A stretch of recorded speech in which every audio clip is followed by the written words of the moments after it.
آدمی اللہ کے رسول صلی اللہ علیہ وسلم کے پاس آیا اور اتنا رویا، وہ مسلمان ہو چکا تھا، بہت رویا۔ آپ نے کہا تم کیوں روتے ہو، کیا گناہ کیے تم نے؟ اس نے کہا میں نے بہت گناہ کیے۔ آپ نے کہا کتنے؟ اتنے کہا اس سے بھی زیادہ، تو اتنے کہا اس سے بھی زیادہ۔ آپ نے ایک پہاڑی دکھائی، اتنے کہا اس پہاڑی سے بھی زیادہ۔ پھر اس نے اپنا واقعہ بتایا، میں نے کیا کیا ہے۔ اسلام سے پہلے میں تجارت کیا کرتا تھا، میں ایک دفعہ اپنی بیوی سے اجازت مانگ کر رخصت ہو گیا تجارت پہ، اور وہاں سے لوٹ کے آیا 1 سال بعد، تو میں نے گھر میں دیکھا ایک چھوٹی سی بچی ہے۔ میری بیوی نے کچھ چھپا کر مجھ سے کہا کہ یہ میرے بھائی کی ہے۔ میں نے اپنے دل کی تسکین کے لیے اس کو لائی ہوئی یہاں، کہ آپ تو تھے نہیں یہاں، آپ کی غیر موجودگی میں اس کے ساتھ میرا دل بہل جائے اور میں کھیلنے لگوں اس کے ساتھ، تو بس اس لیے میں نے اس کو لایا ہے یہاں۔ تو بس اس بچی کے ساتھ میں بھی کھیلنے لگا، یہاں تک کہ میرا دل اس کے ساتھ اتنا لگ گیا کہ اس کے بغیر میں جی نہیں پاتا تھا۔ ہر شام واپس آتا تھا اور اس کو چاہتا تھا، اور وہ میرے ساتھ کھیلتی تھی اتنے دیر کیونکہ وہ بڑی ہو گئی ہوتی گئی، اور پھر وہ میری داڑھی کے ساتھ کھیلتی تھی، میں اس کے بال سنوارتا، یہاں تک کہ اس کے ننھے منھے ہاتھ مجھے اتنا سب اچھا لگتا تھا۔ وہ بڑی ہو گئی تو میری بیوی بھی یہ سمجھ گئی کہ شاید اب میرا دل اس میں ہے اور میں اس کے بغیر جی نہیں پاؤں گا، تو اس نے راز کھول ہی دیا۔ ایک دفعہ کہہ دیا کہ سنیے، یہ میرے بھائی کی بیٹی نہیں ہے، یہ ہماری اپنی بیٹی ہے۔ آپ چلے گئے تھے سفر پہ، یہ گھر میں پیدا ہو گئی تھی، تو اس دوران مجھے وہ جہالت کی، وہ بربریت کی، وہ ظلم کی، وہ سفاکیت کی رگ پھڑکی، اور میں نے دل میں کہا اچھا میں اس لعنت کو اپنے گھر میں رکھوں۔ وہ ایک دم میری محبت ساری ختم ہو گئی۔ قرآن مجید میں اللہ تعالیٰ نے ایک نقشہ کھینچا ہے، اعوذ باللہ من الشیطان الرجیم، وَإِذَا بُشِّرَ أَحَدُهُمْ بِالْأُنْثَى ظل وجهه مسودا وهو كظيم يتوارى من القوم من سوء ما بشر به أيمسكه على هون أم يدسه في التراب ألا ساء ما يحكمون۔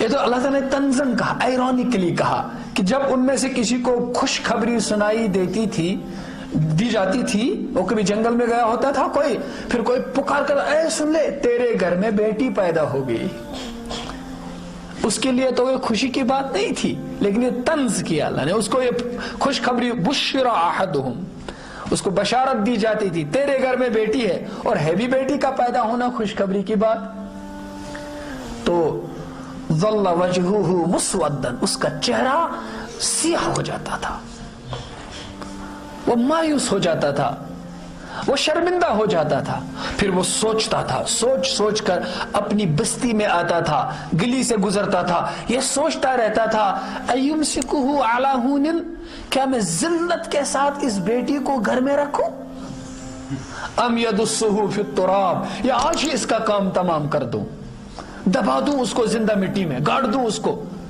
پھر اللہ کہتے تھے بالآخر جب وہ اپنے گھر کی دہلیز پہ پہنچتا تھا، وہ فیصلہ یہی کرتا تھا، نہیں مجھے یہ لعنت نہیں چاہیے، الا ساء ما یحکمون، ہائے کتنا برا فیصلہ کرتا تھا وہ۔ تو انہوں نے کہا کہ بس یہی حالت ہوئی میری۔ پھر میں نے اپنی بیوی سے ایک دن کہا اس کو نہلاؤ، اس کو دلاؤ، کنگھی کرو، اس کو سنوارو، مجھے ایک دوست کے پاس اس کو لے جانا ہے۔ میں چھپکے سے گیا، پھاوڑا اٹھایا اور رسی اٹھائی اور اس بچی کو لے کر کے جنگل میں گیا، میں نے ایک گڑھا کھودا، یہ بچی اپنے ننھے ہاتھوں سے اس کی مٹی اٹھاتی تھی اور اس میں وہ گھس گئی، اور میں وہ کھودتا رہا، یہ نیچے گھستی گئی، اور اتنا میں نے اس کی قد کے اوپر سے اس کو کھودا، پھر وہ اندر چلے گئی، میں نے اس میں مٹی ڈالنا شروع کیا، وہ چیختے گئے ابا تم کیا کر رہی ہو؟ میں اس طرح سے اس کو دفن کر کے آیا۔ اے اللہ کے رسول، میں نے 26 لڑکیوں کو اس طرح دفن کیا ہے، دوسروں کی ادھر کی ادھر کی، ایسا تھا۔ تو اس روایت میں ہے کہ جس طرح سے ایک کنواری بچی چیختی ہے، روتی ہے، ایسے اللہ کے رسول چیخے اور روئے۔ اس بیٹی کے ساتھ ظلم، ایسے لوگ تھے وہاں۔ اب تک آپ کہتے ہیں کہ وہ سیویجری تھی، جنگلی لوگ، میڈیول پیریڈ کے لوگ تھے۔ آج آپ کہتے ہو پوسٹ ماڈرنزم ہے، 20th سینچری ہے، آج لوگ بیٹیوں کو وہ تو زندہ پیدا ہونے کے بعد دفن کرتے تھے، آج تو ماں کے پیٹ میں ہی دفن کرتے ہیں۔